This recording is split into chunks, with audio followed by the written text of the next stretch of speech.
Good evening friend, সাজানোপুর সংসার চ্যানেলের second video আজকের দিনের তোমাদের সামনে নিয়ে আসলাম। আচ্ছা, আজকে এখনকার ভিডিওটা করব প্রিয়াকে নিয়ে। প্রিয়ার আজকের ভিডিও নিয়ে না, প্রিয়ার কালকের ভিডিও নিয়ে। ও বনির মাকে ফোন কিনে দিয়েছে, সেই সংক্রান্ত কিছু কথা বলবো। তার আগে বলি, এর আগে আমি যে প্রিয়াকে নিয়ে একটা ভিডিও করেছিলাম, যেখানে প্রিয়া বলেছিল যে কে নোংরা টাইটেল দিয়েছে, ভিডিও প্রাইভেট করো। অনগড বলছি, আমি সত্যি তখনও অবধি ভিডিও সেভাবে দেখিনি, মানে আমি খুঁজে পাইনি, বুঝতে পারিনি যে কে টাইটেলে দিয়েছিল, কে থাম্বনেলে দিয়েছিল। তো আমাকে অনেকেই জানিয়েছে, হ্যাঁ আমাদেরই এক সহক্রিয়েটার দিয়েছিল। তো সেটা দেখার পরে তারপরে মানে জানার পরে ভিডিওটা দেখেছি, যখন কমেন্টে এসছে জানার পরে ভিডিও দেখেছি। কিন্তু আমি সেখানে প্রিয়া যেরকমভাবে বলেছিল আর কি, যে এরকম ভিডিও করো, আমি কিন্তু সেরকম কিছু পাইনি। আর হ্যাঁ, আমাকে একজন বলেছে যে ভালো করে দেখে ভিডিও করুন, ভালো করে জেনে ভিডিও করুন। সেটা তো অবশ্যই, ভুল তো আমাদের হয়, কিন্তু আমি তো দেখিনি থাম্বনেলে, আর আমি তো ভিডিওর মধ্যে তেমন কিছু দেখিনি। তো আমি তো সেক্ষেত্রে সরি বলার, সরি তো বলবো না আমি, কারণ আমি বলেছিলাম, আমি ভেবেছিলাম যে প্রিয়া যেভাবে হাইলাইট করেছিল জিনিসটাকে, আমি ভেবেছিলাম যে কেউ বোধহয় যে ওরকম কোনো জায়গাকেই হয়তো থাম্বনেলে সেভাবে দিয়েছে। তো তা আমি সেটা দেখিনি, আর দেখিনি বলেই, আমি জানিনি বলেই ভিডিওটা করেছি। তবে আমি ও ধরনের কন্ট্রোভার্সি করি না। হ্যাঁ, ও অবশ্যই একটা সোশ্যাল মিডিয়াতে কাজ করছে, সোশ্যালি কাজ করছে, সেখানে ওর আরও সতর্ক হওয়া উচিত ছিল। এটা একদমই ঠিক হয়নি, ওর জন্য একদমই ঠিক হয়নি। আর এবারে বলি যে ওই পরের ভিডিওটা কিন্তু ও মানে করেছেই ওর ভিউজের জন্য, আর ওর ভুলটাকে ভুল হিসেবে দেখানোর জন্য না, যারা ভিডিও করেছে তাদেরকে আঙুল দেখানোর জন্য। কারণ এই ভিডিওটা কিন্তু আমি ওর সোশ্যাল মিডিয়াতে যে পেজ আছে, আমি দেখলাম, মানে সরি ফেসবুকে যে পেজ আছে সেখানেও কিন্তু আমি দেখেছি সেম জিনিসটাই ও দিয়েছে। তার মানে আমার মনে হয় ও ফেসবুকে কেউ ওর ওটাকে মানে হাইলাইট করেছে, এবং ওই যেখানটায় যে বিতর্কিত জায়গাটা মানে মানে নিয়ে কথা হচ্ছে, সেই জায়গাটাই হয়তো আমার মনে হয় ফেসবুকে কেউ, আমি ওর ফেসবুকের ওই ভিডিওগুলো তো দেখিনি, বা কারোর সমালোচনার ভিডিও ফেসবুকে আমি খুব একটা দেখিনি, পাইও নি। তো আমার মনে হয় ফেসবুকে খুবভাবে ওকে ওই জায়গাগুলো নিয়ে কেউ ভিডিও করেছে, এটা আমার মন বলছে। কারণ ও ইউটিউবে তো দিল, আমার মনে হয় ভিডিওটা করে রেখেছিল তাই ইউটিউবেও দিল। আমার মনে হয় না আমার যে ইউটিউবে কোনো ক্রিয়েটারের হয়ে বলেছে, ক্রিয়েটারের জন্য বলেছে। আমার মন বলছে, নাও হতে পারে, জানি না, হতেও পারে, সেটা ও জানে। কিন্তু ফেসবুকে যখন বলছিল, আমি কমেন্টগুলো চেক করছিলাম, সেক্ষেত্রে আমার মনে হলো যে ও ফেসবুকে কোনো এক সমালোচকের হয়তো ভিডিও দেখেছে, এক বা একাধিক। কারণ ও যে বা যারা বলছিল বারবার করে, হয়তো আমার মনে হয় কেউ ফেসবুকে যেটা ও করেছে, কিন্তু ও ফেসবুকেও ওই ভিডিওটা দিয়েছে। তার মানে ভিডিওটার ক্ল্যারিফিকেশানে ও ভিউজটা আর্ন করার জন্যই ও সেকেন্ড বার ওই ক্ল্যারিফিকেশানটা দিয়ে আবার ব্যাপারটাকে যে মানুষরা জানতো না তাদের কাছেও বেশ সহজেই পৌঁছে দিয়েছে। কারণ কমেন্টগুলো আমি দেখেছি ফেসবুকে, কমেন্টসে বোঝাই গেছে যে ও মানে কোন জায়গাটা ও ডিসক্লোজ করেছে বলে মানে সবাই আর কি দেখতে পেয়েছি আমরা, মানে জানতে পেরেছি সবাই। না, আমি দেখিনি। আর হ্যাঁ, হয়তো দেখলে জানি না ভিডিওতে কথা বলতাম কি না, মনে হয় না বলতে পারতাম। অত ভালো কন্ট্রোভার্সি ক্রিয়েটার নই, অত খুঁটিয়ে খুঁটিয়ে দেখি না। তো এবং আজকেও আমি ইয়েকে নিয়ে ভিডিও করব, প্রিয়াকে নিয়ে ভিডিও করব। আজকেও সেভাবে কারুর কমেন্ট বক্স ঝাঁকা তোকা মারার সময় পাইনি। শুনছি এরকম মানে মিতুর অনেক নেগেটিভ কমেন্ট আসছে বা কিছু। তো আসারই কথা, যে যেমন কাজ করে, যে সাধু সাধু সাজতে যায় তাহলে তো কথা হবেই, সাধু সাজতে তো কথা হবেই। আমি একটা জিনিস জানি, যে আজকে ওদের মা কল্পনার বাড়িতে কেন থাকেনি, এটা কি একটা বিরাট অপরাধ তোমরা বলো তো? এটা নিয়ে এত কথা, এত তোলপাড়। ছেলে অপমান করেছে, এটাই মেন কথা। ছেলে মাকে মানে গায়ে হাত তুলেছে, ছেলে মাকে, ছেলে এবং ছেলের বউ। আমরা অন ক্যামেরাতেও দেখেছি মিতুর ওই ব্যবহার। তারপরেও মা কেন মেয়ের বাড়িতে থাকেনি, এটা ছোটো মেয়ের কি বিশাল অপরাধ, বিশাল অন্যায় করে ফেলেছে। হ্যাঁ, অনেক ভালোবাসার ভিউয়ার্স আমাকে জানিয়েছো, হয়তো কল্পনার বর এসেছে সেই জন্য হয়তো কল্পনার মা ওখানে থাকেনি, মেয়ের বাড়িতে থাকেনি। হতেই পারে, সেটা হতেই পারে, এতদিন পরে বর এসছে, একটা প্রাইভেসি দরকার, হতেই পারে। কিন্তু তাও মা থাকলে প্রাইভেসি বলে নষ্ট হওয়া আমার তো মনে হয় না। আর ইনি যেরকম শান্তশিষ্টর হয়তো উনি বলবে, কল্পনা বলবে ভিডিওতে, দীপালি যদি ক্লিয়ার করে দীপালি বলবে। আমার মনে হয় আমি যেটা সকালে বলেছি, ও কমফোর্ট জোনটা হচ্ছে দীপালির বাড়ি, খোলামেলা, তিনটে নাতনি যাদের সাথে মন খুলে কথা বলতে পারে, ভীষণই ক্লোজ, একসাথে শুচ্ছে, একসাথে খাচ্ছে, বসছে। দেখো সবার আত্মীয় স্বজন সবার অনেক আছে, কিন্তু দেখবে না কিছু কিছু আত্মীয় স্বজন, কিছু কিছু কারোর সঙ্গে দাদু নাতনি বা ওই নাতির সঙ্গে ঠাকুমার একটা একটা ক্লোজ সম্পর্ক কখনো যেন হয়ে যায়, বড় ফ্যামিলির মধ্যে এটা হয়েই যায়। হ্যাঁ, তো সেই ক্ষেত্রে ওর মা হয়তো মেবি দীপালির শরীর খারাপ বা দীপালির কাছে কমফোর্ট জোনটা অনেকটা বেশি। কমফোর্ট মানে আমি বলছি না যে কল্পনা যত্ন আপ্যায়ন কিছু করবে না, হয় না মার একটু বড় সন্তানের উপর আরও বেশি টান থাকে, এক তো বড় সন্তান তার উপর মেয়ে। আর দীপালির সঙ্গে হয়তো ওর মার অনেকটা আত্মার টান অনেকটা বেশি, এবং দীপালির শরীর খারাপটা ওর মাকে আরও বেশি থাকার জন্য মানে মন চেয়েছে দীপালির কাছে। প্লাস এই বাড়িটা মনে হয়, দীপালির বাড়িটা মনে হয় ওনার বাড়ি থেকে কাছে, তাই উনি আরেকটু এগিয়ে থাকলো, 2-4 দিন এখানে বিশ্রাম নিয়ে হয়তো ওখানে চলে যাবে। দাঁতে ব্যথায় তো, উনি তো শয্যাশায়ী পেশেন্ট নয়, দাঁতে কিছু একটা হয়েছে, একদিন একটু বলে যে এরকম হয় ভারী কাজ, একদিন কি দুদিন ভারী টানবে না, যেটা আর কি সকালে বলেছিলাম চোয়ালে ব্যথা লাগে। তো সেই জন্য করে তোলপাড় হয়ে যাচ্ছে, কল্পনা মাকে দেখেনি, কল্পনা কেন থাকেনি, আহারে বাছা গো আমার, আহারে বাছা গো আমার। বড় ব্লগারের 5-8 ভিউয়ার্সরা যে কল্পনাকে যে মানে কী বলছি না, কল্পনার ওই একটাই অপরাধ, এই একটাই অপরাধে অনেকেই অপরাধী হয়। তোমার রূপ থাকলেই দুনিয়ার লোক তোমার দিকে, তোমার পেছনে পড়ে থাকবে, এটা কল্পনার আছে আছে যাদের নেই তারাই পেছনে পড়ে থাকবে বেশি, এটা এটা বাস্তব, এটা যতই তোমরা বলো। মানসিক মানে একটা হিংসে থাকে তার উপর। কল্পনার একটা বেস্ট জায়গা, কল্পনার রুচি 100 বার বলবো, আমার রুচিশীল মহিলা, রুচিশীল মানুষ আমার সবসময় পছন্দ। শিক্ষার দাম সবসময়তেই, জানো তো। আমি মানে বরাবর ভাবতাম আমার যেরকম যার সাথে বিয়ে হোক, তার যেন মানে শিক্ষাটা যেন থাকে, মানে পুঁথিগত শিক্ষাটা 100 বার। অন্য শিক্ষা তো দরকার, তার সঙ্গে পুঁথিগত শিক্ষা।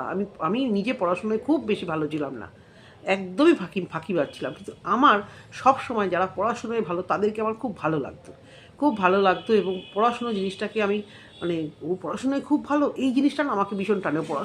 পড়াশুনো শিক্ষা, পড়া, এই জিনিসটা আমার ভীষণ ভীষণ পছন্দের একটা জিনিস। হ্যাঁ, অনেক পয়সা আছে কিন্তু পড়াশুনো নেই, শিক্ষা নেই, এইরকম জিনিস আমি না কোনো দিন চাই আর না কোনো দিন পছন্দ করি না, আমি ভালোবাসি। তো সেই জায়গা থেকে আমি শিক্ষা, কালচার, এই জিনিসটাকে আমি ভীষণ পছন্দ করি। তো এই হচ্ছে কথা। কল্পনার বিশাল অপরাধ, মানে না আছে ওয়াইটিতে, না সেভাবে কিছু বলছে, করছে, কিছু হলেই ওই একই কথা, কল্পনাকে ধরো। তো যাই হোক, কল্পনাকে ধরলেই কল্পনার ঠেঙা যায়, এতে কল্পনার ঠেঙা যায়। ওই যে কী যেন বলেছিল না প্রিয়া, ঘন্টা, বাবা এগুলো আমি সহ্য করতে পারি না, এইসব কি ছাপড়ি টাইপের কথাবার্তাগুলো ওই ছাপড়িরাই বলে। আমার ঘন্টা ফরাক পড়তা হ্যায়, এই সমস্ত কথা, ভাষা, এই ল্যাঙ্গুয়েজগুলো আমি একদম মানে পছন্দ করতে চাই না, বলতেও চাই না। তো সেটাই কল্পনা আজকে বলেই ফেললাম, ওই পিয়ার কথা অনুযায়ী যে ঘন্টা ফারাক পড়ে। কল্পনা নিজের লাইফ নিজের মতো, বাচ্চা নিয়ে দিদি মাদের সঙ্গে সুসম্পর্ক বজায় রেখে যে ঠিকঠাক আছে, এটুকুই ওর জন্য এনাফ। তো যেমন শাশুড়ি, তার সাথে বেশি ক্লোজ হওয়ারও দরকার নেই, বেশি শাশুড়িকে দেখিয়ে ভিউজ আর্ন করারও দরকার নেই, পলিটিক্স করারও দরকার নেই। তো এবারে আসি অবশ্য করে প্রিয়াকে নিয়ে। হঠাৎ করে প্রিয়া তার বনির মা তাদেরকে ফোন গিফট করলো, উদারতা দিল, উদারতা দেখালো, আহ আহ কি ভালো, এই জন্যই তোমাকে এত ভালোবাসি, তুমি কি ভালো, তুমি তো পিয়া যে সব পারো, মানে তোমার মানে এই হার্টটা, ওটা যে মানে কতটা যদি ফিতে দিয়ে মাপা যায়, প্রত্যেকটা মানুষের থেকে নিখাত তোমার সাইজে অনেক বেশি বড় তোমার হার্টটা। হ্যাঁ, বিশাল বড়, তোমার মতো সত্যিই মানুষ হয় না। 100বার এই কথাটা মানে বলতে পারলে খুব ভালো হতো। তো তোমরা কি মানে কিছু আইডিয়া করতে পারছো ভিউয়ার্সরা? আমার একটু ভিডিওগুলো দেখে আমার একটুখানি আইডিয়া হলো। তো যাই হোক, একজন পাড়ায় পাশে বাপের বাড়িতে কারুর একটা বৌদির একটা বাচ্চা হয়েছে, সেটা নিয়ে তো ভিউজ, সেটা তো মানে কন্টেন্ট করেই ছিল ভিডিও শুরুতেই, সেই ব্লার মানে আগের দিন অত ঝড় আসার পরেও তার মধ্যে কোনো কিতকিতে কিচ্ছু নেই, মানে তার মধ্যে অস্বস্তি কিছু নেই, বাড়িতে ওড়না জোটে না, কি করবে আর, ওড়না না জুটে সেই একই রকমের ভিডিও কিছু কিছু করতে হয়েছে, সেখানে ব্লার করে দেখাতে হয়েছে যে দেখো আজকেও কিন্তু আমার বেরিয়ে গেছিলো কিছু জায়গা, কিন্তু আমি ব্লার করে দিয়েছি, বুঝতে পেরেছো? তো যেই ড্রেসগুলো মানে এখন মানে পরা উচিত না, যেগুলো পরা সাজে না, সেগুলো না হয় একটু বাদই দিলাম, তাই না? হয়তো ইয়ে থেকে এসছে, মানে মিশো পেশো থেকে এসছে, সেইগুলো পড়ে যাচ্ছে, তাহলে পড়লে সেভাবে পড়ো, অন্য একটা রাখো সঙ্গে। যদি মনে করো যে এরকম কিছু নিয়ে আলোচনা করলে তোমার ভালো লাগছে না, সেই জায়গা থেকে তুমি তোমার মতো যেভাবে থাকা সেভাবে থাকো। তো এই হচ্ছে কি কথা। তো সেই নিয়ে কথা হতে হতে মানে ওর উদ্ধত, ওর অহংকার হচ্ছে যে পতনের মূল কারণ। এটা প্রত্যেকটা মানুষ, মানে এই নীতিটা প্রত্যেকটা মানুষকে শেখানো হয়, অহংকার পতনের মূল কারণ। তোমাদের আজকে একটা কথা বলি, তোমরা দেখছো সমস্ত টিভি নিউজে আজকে অদিতি মুন্সিকে নিয়ে যে কথা হচ্ছে। অদিতি মুন্সি হয়তো এর আগে আমি বলেছি কি না জানি না, কাউকে বড়াই করে কিছু বলার কিছু নেইও। ও আমার কিন্তু নিজের পিস্তত দিদির মেয়ে, একদম আমার বড় পিসির, আমার তো দুটো পিসি, একদম নিজের পিস্তত দিদির কিন্তু মেয়ে। আমি 2-3বার মাধ্যমিকের পর যে আমাদের যে ছুটিটা হয়, হায়ার সেকেন্ডারি ছুটি হয়, ওই যে 3 মাস আমাদের ছুটি থাকে, তখন তো এখনকার দিনে ছেলেমেয়েদের যেরকম মানে আজকে পরীক্ষা শেষ, এত সিলেবাস, সিবিএসসি বোর্ডে মানে 2 দিন পরেই পড়াশুনো চালু। আমাদের সময় তো সেটা না, আমরা ছুটি পেতাম, আর ছুটিটাকে আমরা এ বাড়ি ও বাড়ি, মাসি বাড়ি, পিসি বাড়ি, কাকা বাড়ি করে এনজয় করতাম। যারা করতে তারা কমেন্ট বক্সে লিখো যে ওই যে 3 মাস ছুটিটা তোমরা পড়াশুনো করেছো নাকি বেরিয়েছো। আমরা প্রচুর বেরিয়েছি, কারণ আগে রেজাল্ট বেরোবে, আগে দেখবো, বই কিনবো, তারপরে ও ঠিক আছে হবে খানে, তো তখন আমি আমার ওই পিস্তত দিদি মানে অদিতির বাড়িতে এসেছিলাম, মানে অদিতির বাড়িতে না, বুলান্দির বাড়ি মানে আমার দিদির বাড়িতে ছিলাম। আমার দিদির 4টে মেয়ে, 4টেই জিনিয়াস, আর অদিতিকে যেরকম দেখছো ওরকমই দেখতে। তো রিসেন্ট এত অহংকার হয়ে গেছিলো আমাদের কোনো অকেশনে, শোকের হোক আনন্দের হোক, মানে দিদি এবং দিদির মেয়ে অদিতি আসলেও, মানে বিশেষ করে অদিতি আসলেও ওর ওই বডিগার্ড নিয়ে এসে খুব একতাল। আমার পিসি অসম্ভব ভালো, ও গান গাইতো, ওর থেকেও ভালো গান গাইতো। আর পিসা আমাদের ভীষণ রেস্ট্রিক্টেড ফ্যামিলি, সঙ্গে অদিতির বাবার বাড়িও ভীষণ শিক্ষিত এবং রেস্ট্রিক্টেড। শুধু অদিতির বাবা মানে আমার যে নিজের জামাইবাবু, তার একটু মানে পয়সাটা ওদের বাড়ির তুলনায় অনেকটাই কম ছিল।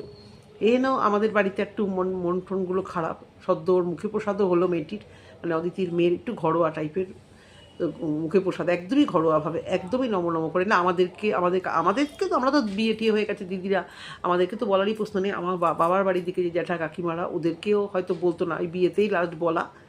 তো সেভাবে ওরা আর কি সম্পর্ক সেভাবে আর মানে ধরা ছোঁয়ার মধ্যে, ওই হাই হ্যালো ব্যাস ওইটুকুই।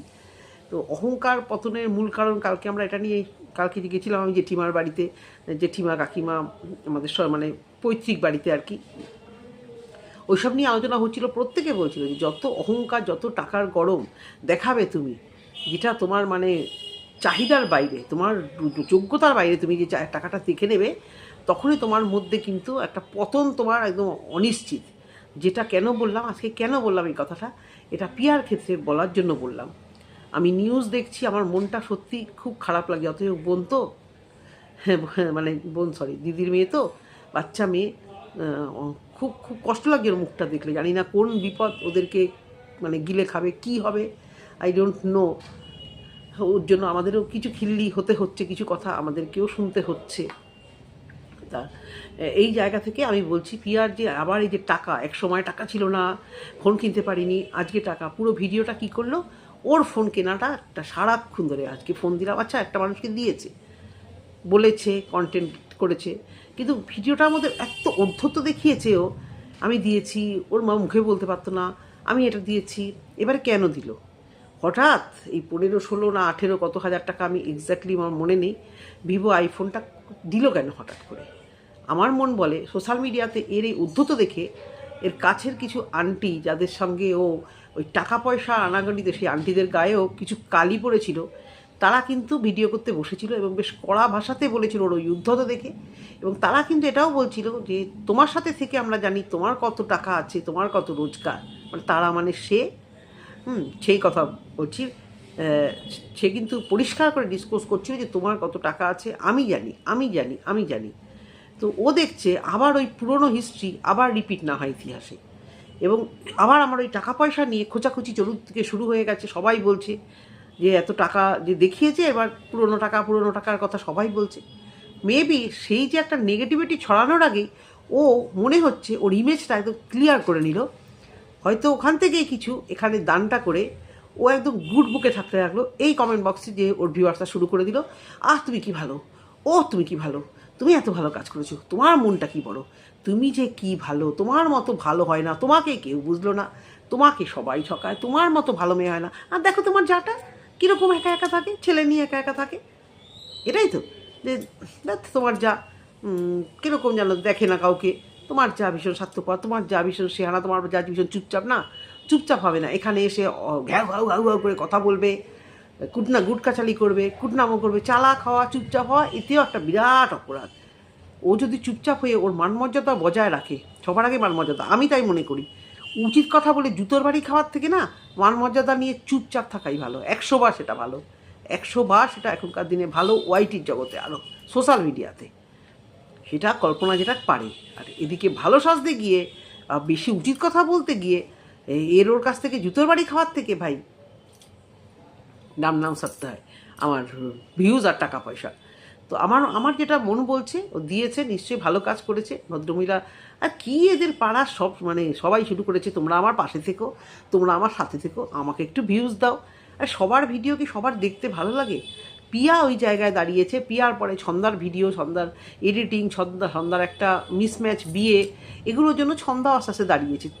মমতার এডিটিং, মমতার ছেলে সমস্ত কিছু কাজটিরও একটা মানে এডিটিং খুব ভালো হয়, ওর কথা ঠিক করে গুছিয়ে বলে, প্লাস কন্ট্রোভার্সিয়াল টপিক দেয় মাঝে মধ্যেই, কিছুদিন আগেও দিল, মাঝে মধ্যেই দেয়, চালাক বুঝে গেছে যে এভাবেই আমাকে উঠতে হবে। প্লাস পিয়াকে প্রচণ্ডভাবে ভালোবাসে, সেটা স্বার্থের হোক বা নিজস্ব সম্পর্কই হোক, জানি না, হয়তো ভালোবাসা আছেও।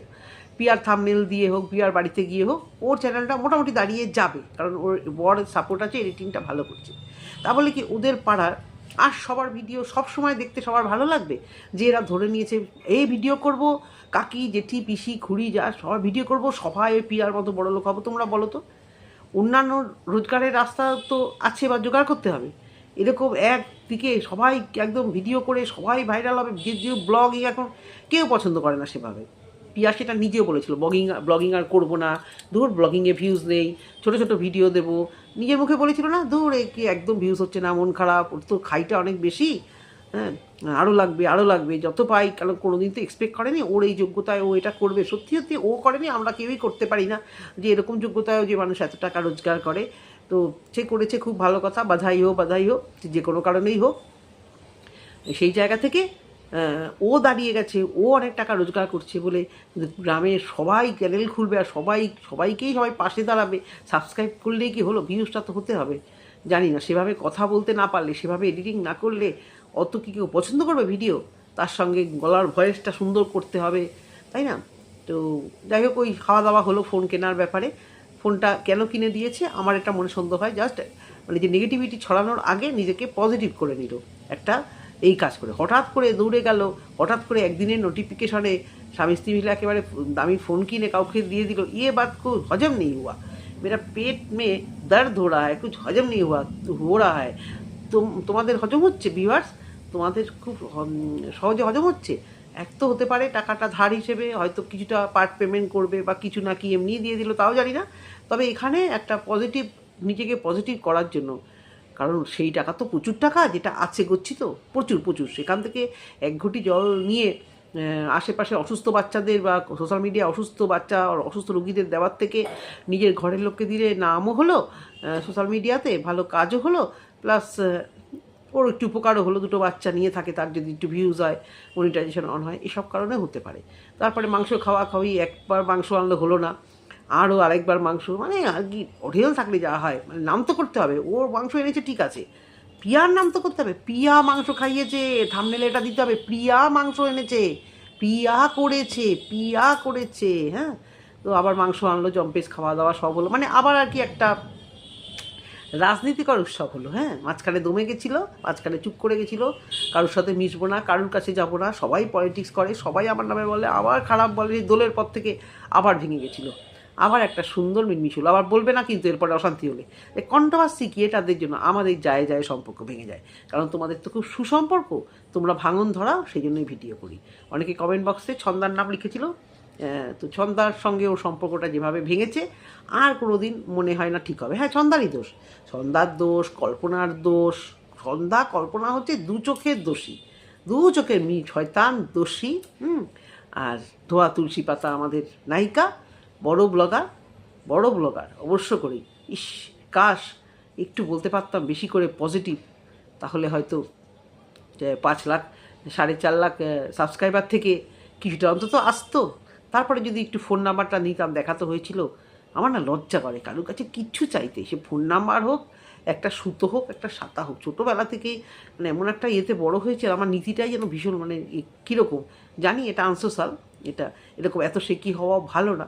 এই ফোন নাম্বার চাইবো, এই ফোন নাম্বার দাও না, এই ফোন নাম্বার দাও না, এই জায়গাটাতেই আমার একটা লজ্জা করে। কাশ চাইতাম। এখন মনে হয় চ্যানেল যখন কন্ট্রোভার্সি যখন করছি, তখন তো কন্ট্রোভার্সি করতাম না, তখন ছোটো ছোটো ব্লগিং দিতাম। যখন দেখেছিলাম ফোনটা নিয়ে, কাশ হ্যালো হ্যালো করে একটু মানে খোঁজখবর দিতাম, জানো তো এখানে ওটা ভালো, জানো তো ওখানে ওটা উপকারী জিনিস আছে। কাশ আমিও আজকে কী আর করবো বলো, যা দিচ্ছি তাই তোমরা দেখো। আশা করি তোমাদের ভালো লাগবে। যারা ভালোবেসেছো তাদেরকে অসংখ্য ধন্যবাদ জানিয়ে আজকে ভিডিওটা শেষ করলাম। টাটা।